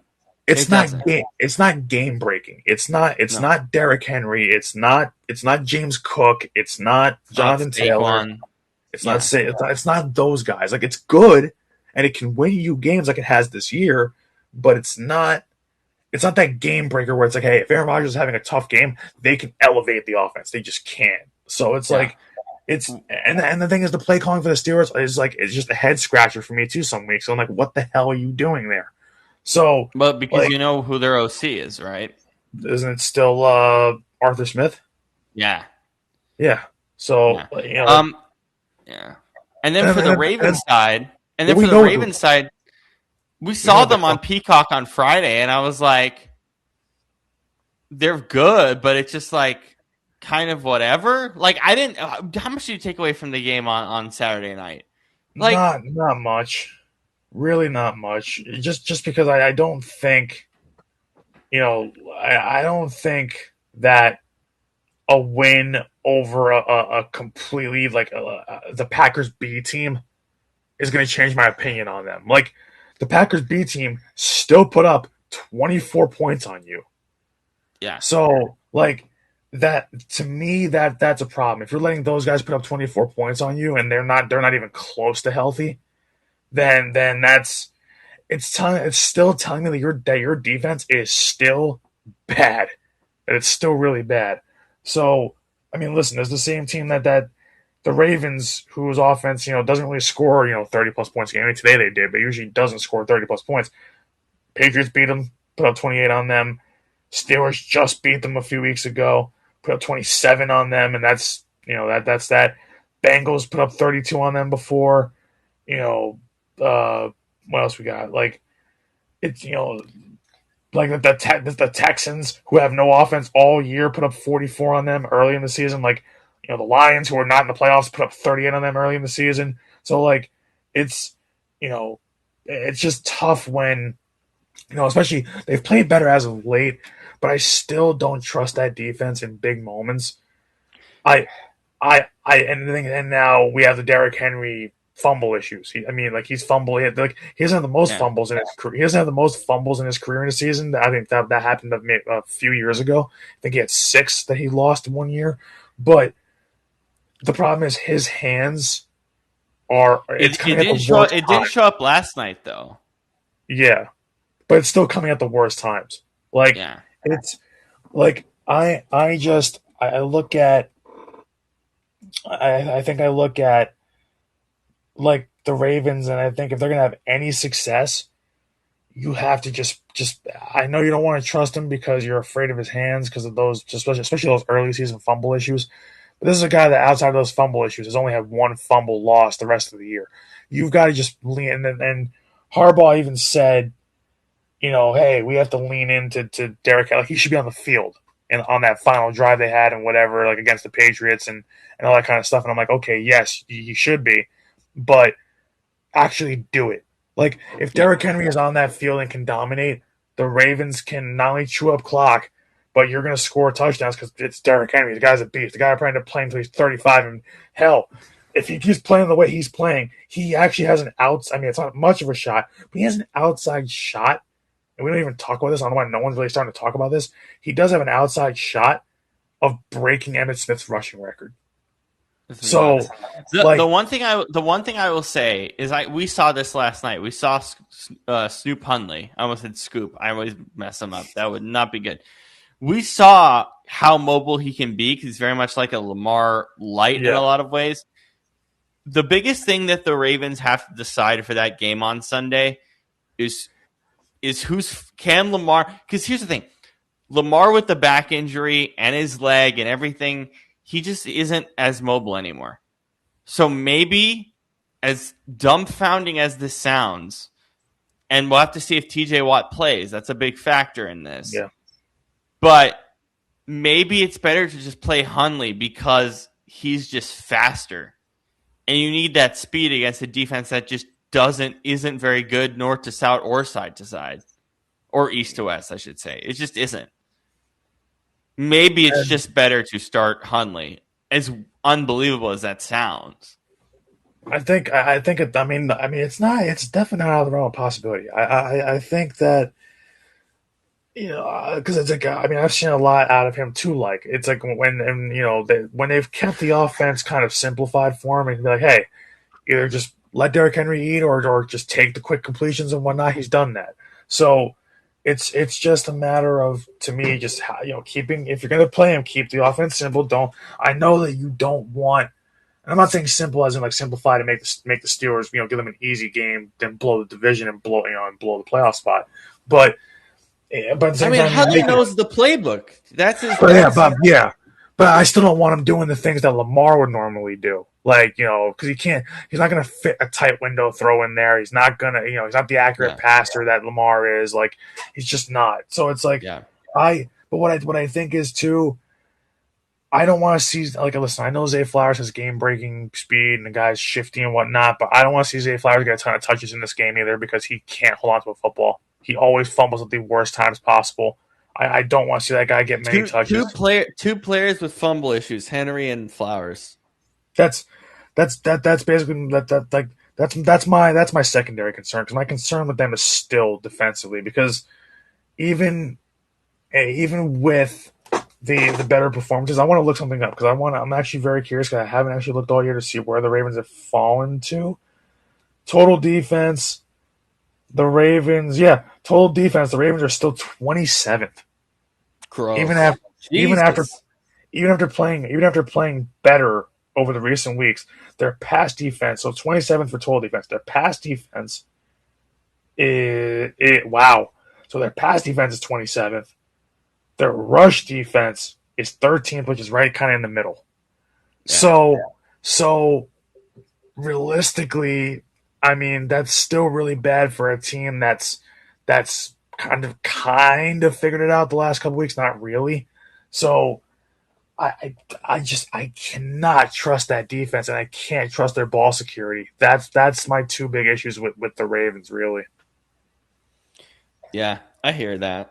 I don't know who to take in this one yet because we have to see who's playing.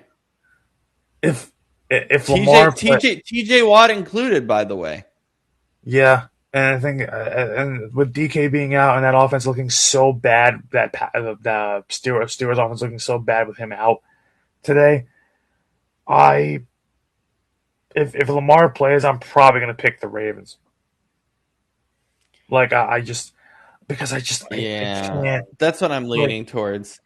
Like, to me, it's like if Lamar plays, I need to know if he's healthy. If he's like 70% of what he is, then I'm like, oh, then that's not good. But if he's like ready to go, like if he's like 90+%, I probably would pick the Ravens to win that game.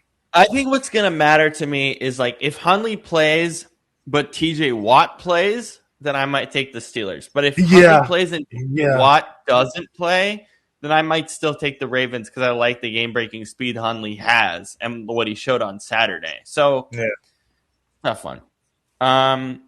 Anything else before we go? You want to do the number one pick bowl?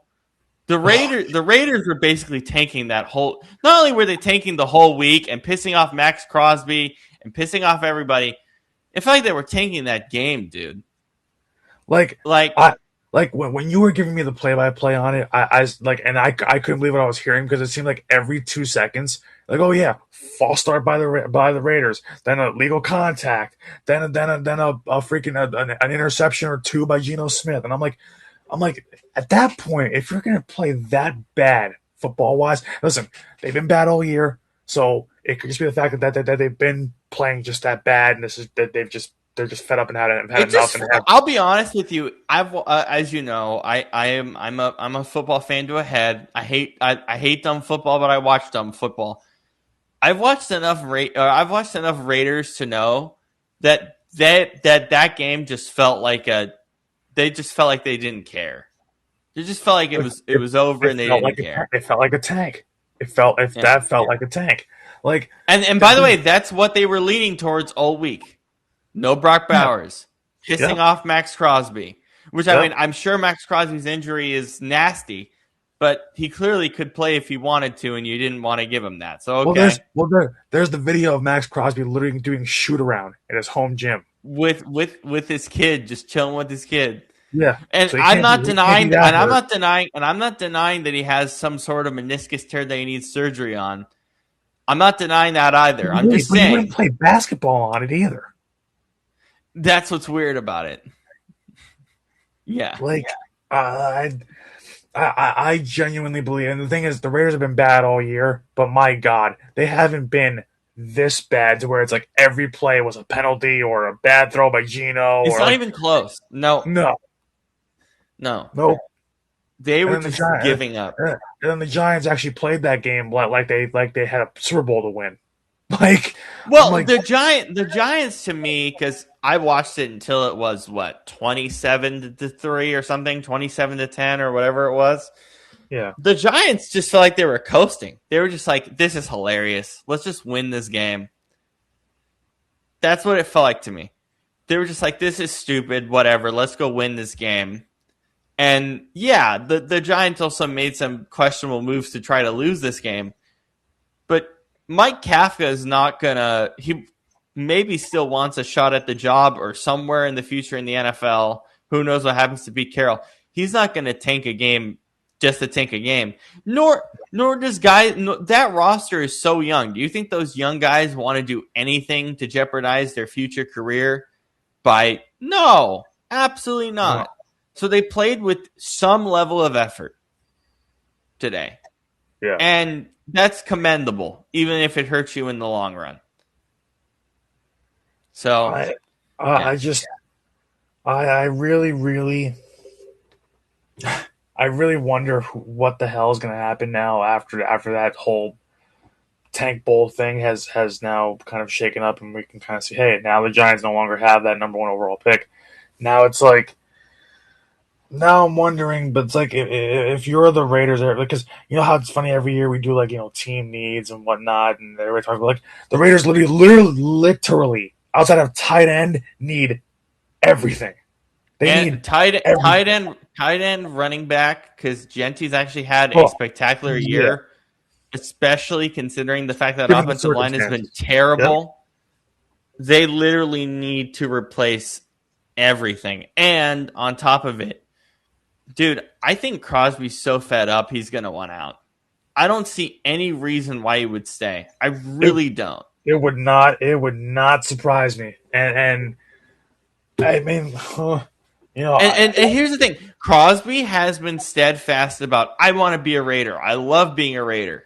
He wants to play being hurt or whatever the injury thing is. He cares about this team and being a leader. And you do him like that, and you say, like, at the end of the day, let the player make the decision that he wants to make. Yeah. It's consulting. It's stuff like that. It's respect for your franchise player. If you're going to treat him like that, it's better for the league if he's somewhere else. Let's just be honest.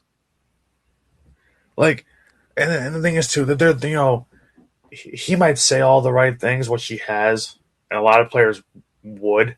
But here's also, there's only so much you can take of losing and being kind of disrespected by your own franchise. Like they won't even like they're marketing you as like a cornerstone of the franchise, but yet they're not building the franchise to actually win anything.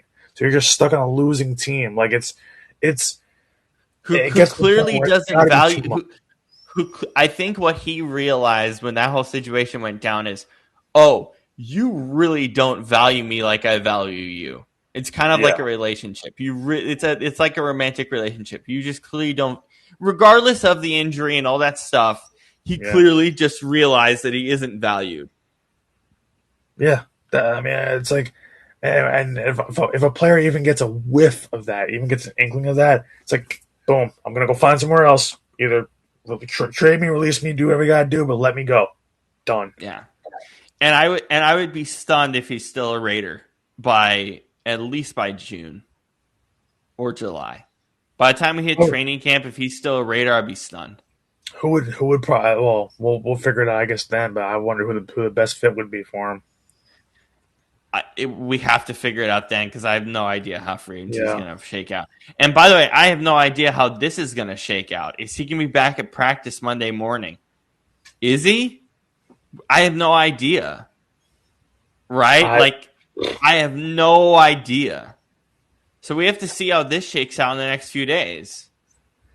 At the same time. I don't know. I really, really hope, like, guys like that, like Myles Garrett chose to stay on the Browns because of the money. So clearly he didn't care about And Crosby got paid. Crosby got paid already. But it doesn't matter that he got paid already. A team will gladly take on that contract. Yeah. Gladly take it. Well, Gladly. like the thing with Myles Garrett is Myles Garrett said he wanted out, and then they threw the bag at him and said, "Nope, I'm staying." Like it's like, okay, so you clearly only care about the money. Max Crosby got paid. already has it. Yeah, He already has it. Crosby got paid and deserved to get paid, and now and the thing is, he's still saying the right things, and you're just spitting in his face. Like it's so bad, so bad. Yeah, the optics of it are bad, and I don't know what I'm just trying to figure out. Is the injury real? It clearly looks like it's real because it is what they say it is. But at the same time, he puts out that video. It's like, what the hell is going on here? It's just like we have to see how it shakes out over the next few weeks, but I don't know. Yeah. The one thing I also can't believe, and I don't know how much Tom Brady has a say in this whole thing in terms of like winning or losing or whatever. I have a feeling Tom Brady is going to watch that game back and be fairly disgusted whenever he does. Because that's just disgusting. It's just despicable football. Yeah. Like we have here, you and I both have 4 eyes. He has 2 eyes that has won 7 Super Bowls. How do you think he feels when he watches that back? Yeah. Like, come on, dude. It's just it's despicable. By the way, really quick, the number 1 pick is not clinched. They still have to lose next week to make it official. And who are they Which, playing? to be honest, Atlanta. Is it Atlanta? They'll probably lose. I think it is. Is that correct? I'll check. I'm trying to remember if it's not Atlanta because it's division. Why did I think it was Atlanta? It is. It's the Chiefs. It's the Chiefs. My God! So it's like it's It's a Lunacoon. That's gonna be one of the worst games of the weekend, by the way. Well, Ludacune looks better than anything the Raiders have had at quarterback all season last week. Yeah.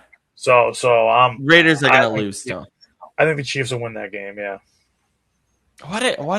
Is it Atlanta? I think maybe they talked about Atlanta being like middle of the pack in picks or something, and they mentioned it or whatever. But yeah. So they're totally gonna lose that game. Yeah. Yeah. Jesus Christ, it's awful. That was, I was thinking, and I threw it out to you while I was having that game on.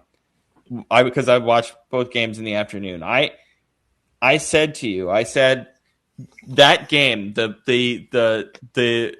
Tank Bowl, the number 1 pick bowl, that's one of my picks for Pockety's game of the year. I'm at least nominating it because that was atrocious, even if it's just by one side. Yeah, I was gonna say it's not even because that both sides are bad, just because the Raiders were openly tanking that game. Right there is enough. Yeah.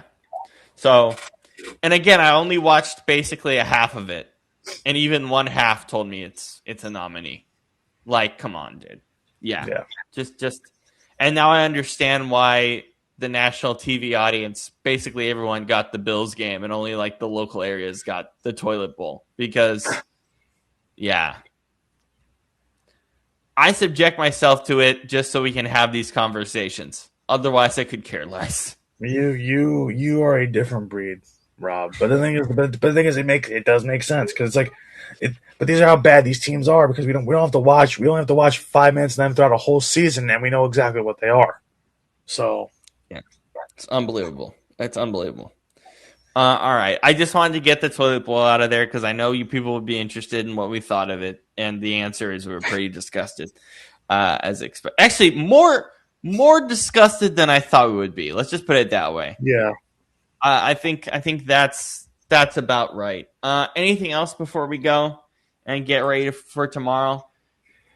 If the Falcons win, the AFC South gets real dicey tomorrow night. So it's not just winner get in; it's what the Falcons also do. Yeah, I mean, well, yeah. Wait a minute, is it? Falcons have to win both, and then Carolina gets in no matter what. I think is what it is. And we know the Falcons are frisky, so Well, yeah. And like I said, if they just would have started Kirk Cousins sooner in the season, they would have probably been better off. They probably would have won the division. they probably will. Like, oh, All right. Well, anything else before we go? We're not gonna do post credits because we're beat after the holidays. We'll do Yeah. that Santa tomorrow. and 2 hours of talking about really bad football today, and having some technical difficulties a little bit, for whatever reason, whether it's Scoop's voice or Shane being in another, being out in the ocean, or hell, even me having a new mic that I just got. So Sounded great. So we've covered. I think this is the one show where in 2 hours we've covered everything. We've had technical difficulties. We've had bad football. We've had some good discussions on certain teams. We've ran through